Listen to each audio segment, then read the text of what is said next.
Bonjour à tous. Notre objectif avec Philippe aujourd'hui était de vous faire un petit retour sur un sujet dont vous avez sûrement entendu parler, qui est le plan cybersécurité de la Nouvelle France industrielle, communément appelé dans les groupes de travail sur lesquels il est impliqué, plan 33. Ce plan, c'est une action spécifique qui a été montée donc, suite au lancement en 2014 par M. Bonnemour d'un programme de Nouvelle France industrielle visant à renouveler et donner un essor à notre industrie nationale. Celui-ci a été décliné sur différents domaines et aujourd'hui, le plan cyber a été porté notamment par l'ANSSI avec la collaboration de nombreux représentants. Et c'est un des premiers succès de ce plan, c'est d'avoir mis autour de la table effectivement des représentants étatiques avec l'ANSSI, le ministère de l'Intérieur, la DGE, la DGA, les affaires étrangères. On a autour de la table également des représentants des utilisateurs avec par exemple le CESIN, le SIGREF ou le JIT6, des représentants des industriels, bien évidemment, parce que c'est un des sujets importants via notamment des membres de l'ACN, l'Alliance pour la confiance numérique dont je fais partie, Exatrust ou la Métaux sur des sujets de PME, et évidemment les acteurs de la recherche, notamment donc, via le ministère de la Recherche, mais également les instituts de recherche technologique, accompagnés, pour finir, des financeurs. Et aujourd'hui, et notamment des financeurs privés. C'est le premier succès, j'aurais tendance à dire, de ce plan, c'est d'avoir réussi à mettre tout le monde autour de la table pendant 2 ans, d'avoir travaillé sur des sujets pour déjà construire une feuille de route qui a été annoncée en fin 2014 et donc lancer en fait des chantiers.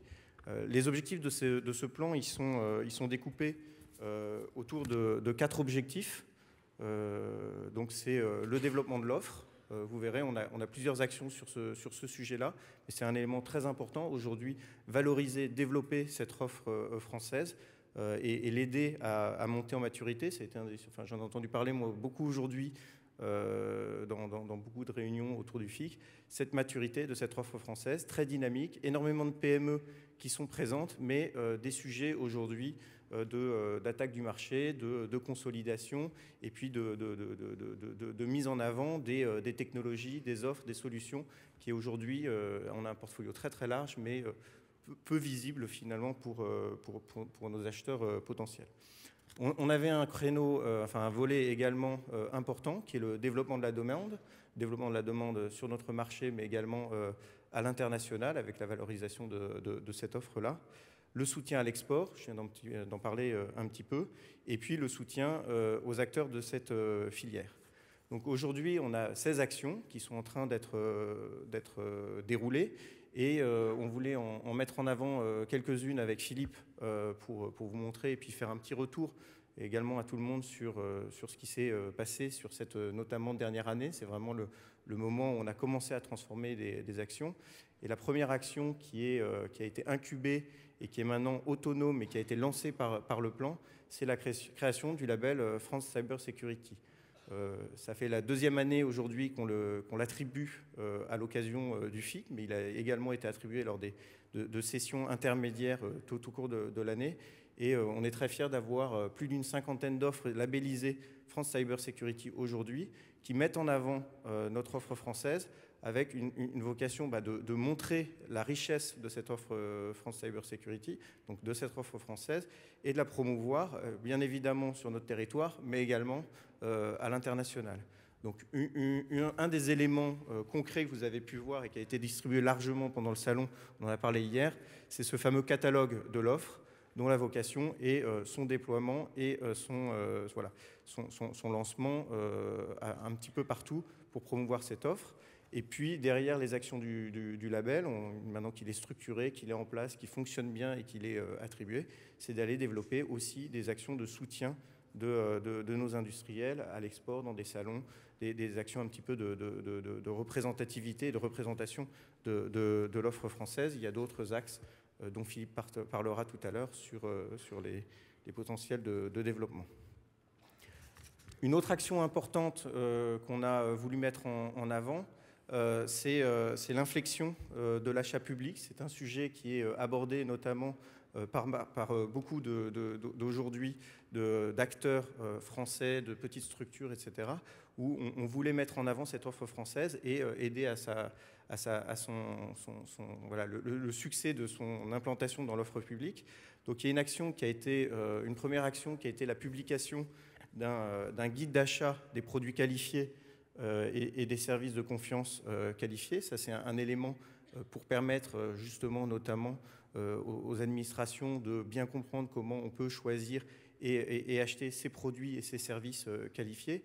L'autre élément important, c'est de faciliter l'inclusion des produits de confiance, donc des produits qualifiés, dans les catalogues de l'UGAP, de manière à avoir des alternatives sur ces produits de confiance dans le catalogue qui peut être accessible aux différentes administrations. Un bon exemple de la transformation de ces deux éléments, et notamment la mise au catalogue de l'UGAP de produits qualifiés, ça a été notamment la signature par l'ANSSI d'un contrat d'achat d'une licence globale de la solution Primix qui permet à toute administration aujourd'hui de s'équiper à coût pratiquement nul pour elle, en tout cas, de ces solutions et donc de déployer des solutions de chiffrement, de confiance sur l'ensemble de nos parcs. On a également travaillé parce que pour pousser notre offre et la promouvoir, on a besoin de la connaître. Et comme je le disais tout à l'heure, aujourd'hui, c'est un petit peu difficile de cartographier notre offre et de la connaître. On a poussé la réalisation d'une étude, d'une cartographie de l'offre de sécurité dans une étude qui a été menée notamment par le COFIS, le comité de filière de la sécurité, pour identifier notre filière de cybersécurité au sein de la sécurité au sens large. Donc ça nous permet d'avoir une vraie étude de marché avec une segmentation sur ce marché. Le but, c'est de le suivre dans le temps. Et puis, on travaille à sa déclinaison et quelque chose de beaucoup plus opérationnel et détaillé sur le domaine de la cyber. On a notamment eu une présentation ce matin, justement par la DEMIS, d'une étude sur le sous-segment des très petites entreprises et des PME, sur leur représentation sur notre territoire et les évolutions, les besoins qui sont attendus derrière. On va travailler maintenant, qu'on connaît un peu mieux l'offre, aussi sur la demande et son alignement.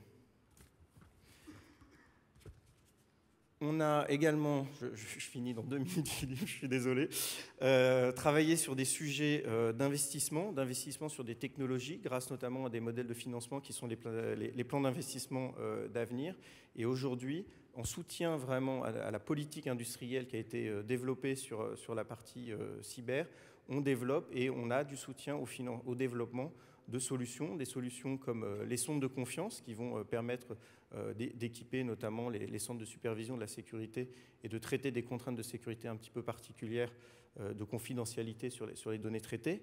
On a des solutions sur la sécurisation de la TOIP ou sur la protection des systèmes d'information industriels qui sont financés et qui sont développés, cofinancés grâce à ces plans d'investissement d'avenir. Les 2 derniers éléments sur lesquels je vais insister un tout petit peu, ce sont des initiatives autour des plateformes. Aujourd'hui, on a besoin de plateformes, des plateformes autour de la R&D pour aider à travailler sur le développement de use case par direction, on va dire, par besoin métier, etc. C'est le cas, par exemple, de ce qu'on a pu faire avec l'IRT Systemix, où on a labellisé une plateforme qui va travailler spécifiquement sur les sujets de la cybersécurité dans les smart cities, dans les problématiques de l'IoT, etc. Et des différents industriels à s'aligner, à proposer des offres de bout en bout sur ces sujets-là. On a des sujets aussi de promotion de l'offre à travers des plateformes dont on parlera un tout petit peu plus tard. Et le dernier élément, avant de passer la main à Philippe, c'est qu'on travaille aussi sur un sujet qui embête, entre guillemets, à la fois les utilisateurs et les industriels et même l'État, c'est la disponibilité de ressources qualifiées en cyber qui soient correctement formées. Donc il y a des grosses initiatives qui sont lancées autour de la formation, notamment en collaboration avec le pôle d'excellence cyber qui fait un gros travail sur ces sujets-là. Et on a publié très récemment un catalogue des métiers de la cybersécurité qui permettent déjà, dans un premier temps, d'identifier ces différents métiers, ce qui est attendu derrière, et puis de s'en servir comme une base, entre guillemets, de labellisation des formations pour s'y retrouver aussi, nous, qui cherchons des ressources qualifiées dans les différents types de formations et comprendre ce qui sort de chacun de ces cursus. Donc voilà pour le bilan de ces 2 années 2014-2015. Et je passe la parole à Philippe pour les perspectives de l'année à venir. Merci Alexis pour ce bilan. Donc en fait, on continue l'aventure. Le plan a été restructuré en action cyber et donc on a toujours nos 4 grands objectifs. Donc développer l'offre, développer la demande, soutenir l'export et soutenir la filière elle-même, soutenir les industriels de la filière. Donc je vais reprendre quelques-uns des succès des 2 premières années du plan pour vous dire ce qu'on en fait dans la foulée. Donc il y a le label France Cyber Security qui va continuer à vivre sa vie. On a une présentation hier par l'Allemagne, par Teletrust notamment, d'un label équivalent allemand. Donc il y a des travaux probablement engagés au niveau européen pour un label Made in Europe. Donc ça c'est un sujet qu'on va regarder. Ça c'est le premier écho, la première poursuite potentielle de nos travaux. Tu as parlé de la licence Primix, donc la politique d'achat de l'État. Donc on va faire du rétex sur cette première expérience d'une licence d'État, d'un produit, d'une solution de cybersécurité, donc qui couvre à la fois, pour mémoire, le chiffrement de disques, le chiffrement applicatif de fichiers et la messagerie sécurisée. Donc au-delà de ça, on a des nouvelles idées. On va donc laisser expérimenter ce sujet Primix pour voir quelles opportunités nouvelles on va développer. Donc c'est pas juste un coup d'essai, c'est une stratégie. Le 3e volet de succès, c'est une cartographie, une première cartographie de l'offre. Donc on a bien vu donc à travers cette cartographie la variété des acteurs, une très grande multiplicité d'offres, pas toujours très lisibles.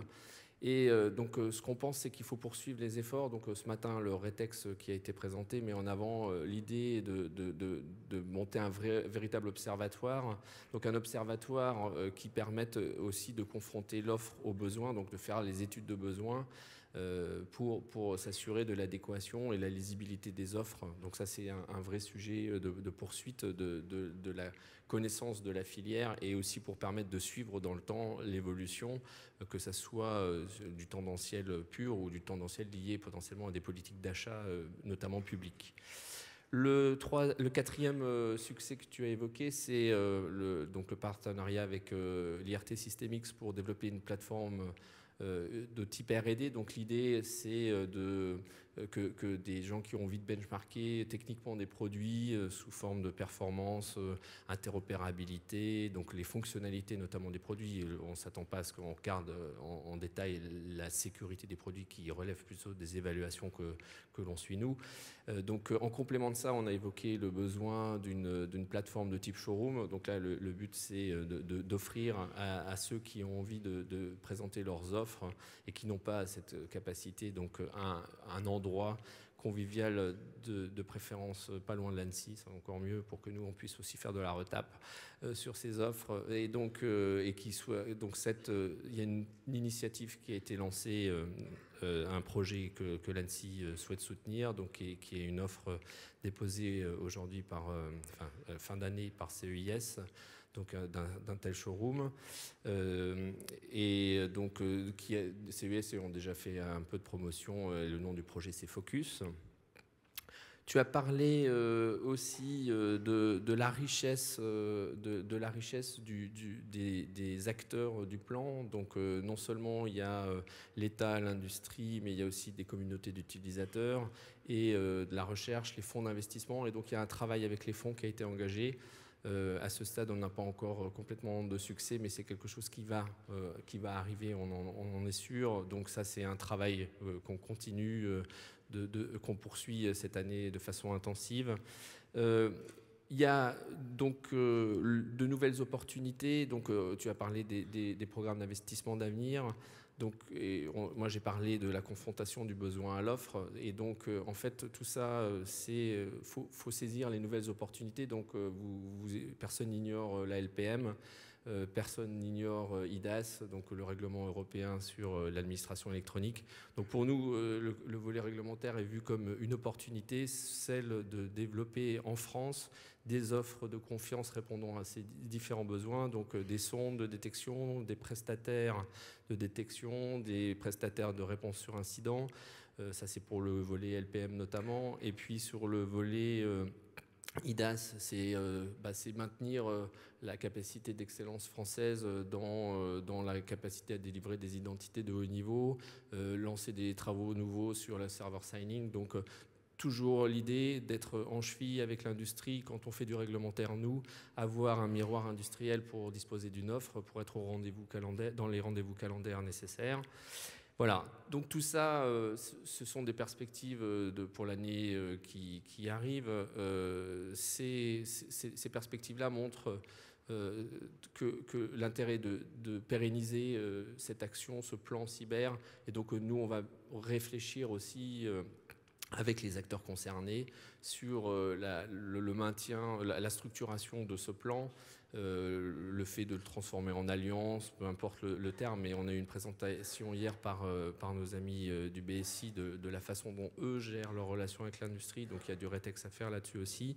Il y a en ce moment la création en Europe d'un PPP, un partenariat public-privé autour de la cyber, donc c'est bien aussi de penser miroir français de ce PPP pour à la fois influencer le fléchage de la R&D, mais aussi bâtir un think tank plus européen autour de l'influence de l'Europe sur les vraies problématiques de souveraineté européenne. Voilà les perspectives qui se dessinent et je remercie Alexis pour son soutien industriel de ce plan. Et puis, je vous donne rendez-vous, par exemple, l'année prochaine pour faire un nouveau bilan de cette année consacrée au plan. Merci. Merci beaucoup, Philippe Blotte, Alexis Corrette.